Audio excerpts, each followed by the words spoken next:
Hi students, அனைவருக்கும் வணக்கம். Half yearly examsக்கான date வந்து சொல்லியிருக்காங்க. எப்போ வந்து ஸ்டார்ட் ஆகும் ப்ளஸ் வந்து எப்போ முடியும் அப்படின்னு சொல்லிட்டு எவ்வளோ நாள் வந்து half yearlyக்கு வந்து லீவு அப்படிங்கிறதையும் நமக்கு வந்து சொல்லியிருக்காங்க. half yearly எக்ஸாம்ஸ் அப்படின்னு சொல்லி பார்க்குறப்ப 6 to 12க்கு ப்ளஸ் வந்து 1 to 12னே கூட சொல்லலாம். சரிங்களா? 6 to 12க்கு நமக்கு வந்து டிசம்பர் 16ஆம் தேதி வந்து ஸ்டார்ட் ஆகுது. எப்போ எக்ஸாம் முடியுது அப்படின்னு சொல்லி பார்த்தீங்கன்னா 23ஆம் தேதி வந்து முடியுது. சரிங்களா? 6 to 10th இருந்தீங்கன்னா நமக்கு வந்து 5 சப்ஜெக்ட் எக்ஸாம்ஸ் வந்து நடக்கும். அதே வந்து 11th and 12th பார்த்தீங்கன்னா நமக்கு வந்து 6 சப்ஜெக்ட் எக்ஸாம்ஸ் வந்து நடக்கும். சரிங்களா? கிட்டத்தட்ட இங்கே வந்து 6 நாள் டைம் கொடுத்துருக்காங்க. ஸோ இந்த 6 நாளில் நமக்கு வந்து ஒரு சில எக்ஸாம்ஸ்க்கு மட்டும் கேப் இருக்க மாதிரி இருக்கும். மற்ற எக்ஸாம்ஸ் எல்லாமே கண்டினியூவாக நடக்கும். ஸோ 16ஆம் தேதியிலேருந்து 23ஆம் தேதி வரைக்கும் நமக்கு half yearly எக்ஸாம்ஸ் வந்து நடக்குது.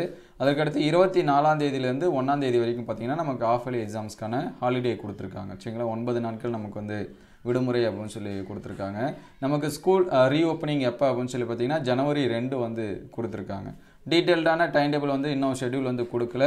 ஸோ அதை அப்டேட் பண்ணாங்கன்னா நம்ம உடனே அப்டேட் பண்ணுவோம். தற்போதைக்கு பார்த்தீங்கன்னா 14ஆம் தேதி எக்ஸாம்ஸ் வந்து ஸ்டார்ட் ஆகுது. 23ஆம் தேதி எக்ஸாம்ஸ் வந்து கம்ப்ளீட் ஆகுது. மோஸ்ட்லி பார்த்தீங்கன்னா 16, 17 இது எல்லாமே தமிழ் இங்கிலீஷாக இருக்கும். அதுக்கடுத்து 18, 19 இந்த மாதிரி பார்த்தீங்கன்னா மேக்ஸு, சயின்ஸு, சோசியல் சயின்ஸு இந்த மாதிரி கண்டினியூவாக நடக்கும். அதே வந்து 11th and 12th ஸ்டூடெண்ட்ஸாக இருந்தீங்கன்னா அவங்கவுங்க மேஜர்ஸ்க்கு ஏற்ற மாதிரி ஆர்ட்ஸ் குரூப்புக்கு சயின்ஸ் குரூப் ஏற்ற மாதிரி சப்ஜெக்ட் வந்து டிஃப்ரெண்ட்டாக இருக்கும். ஸோ ஒரு finalised half yearly time table கொடுத்தாங்க அப்படின்னா அதை உடனே அப்டேட் பண்ணுவோம்.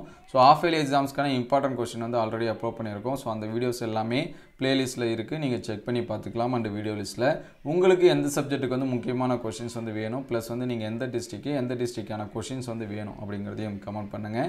எந்த ஸ்டாண்டர்டுக்கு வேணும் அப்படிங்கிறதையும் கமெண்ட் பண்ணுங்கள். அதை அடுத்தடுத்த வீடியோவில் நம்ம வந்து அப்டேட் பண்ணுவோம். ஸோ எக்ஸாம்ஸ் அப்படின்னு சொல்லி பார்க்குறப்ப நமக்கு வந்து 16ஆம் தேதி வந்து ஸ்டார்ட் ஆகுது. இன்னும் கிட்டத்தட்ட ஒரு 20 நாள் தான் நமக்கு வந்து எக்ஸாம்ஸ்க்கான ஸ்பேஸ் இருக்குன்னே சொல்லலாம். half yearly எக்ஸாம்ஸ் ஒரு வகையான மாதிரி பப்ளிக் எக்ஸாம்ஸ் அப்படின்னு சொல்லலாம். சரிங்களா? ஏன்னா ஃபுல் போர்ஷன் நம்ம வந்து படிக்கிற மாதிரி இருக்கும். ஸோ தொடர்ந்து படிச்சுட்டே இருங்க. பப்ளிக் எக்ஸாம்ஸ் எழுதுகிற ஸ்டூடெண்ட்ஸ் சரிங்களா? 10th, 11th, 12th. ஸோ அடுத்தடுத்த வீடியோவில் ஃபுல் டைம் டேபிள் டீட்டெயில்டாக பார்ப்போம். தேங்க்யூ ஃபார் வாட்சிங்.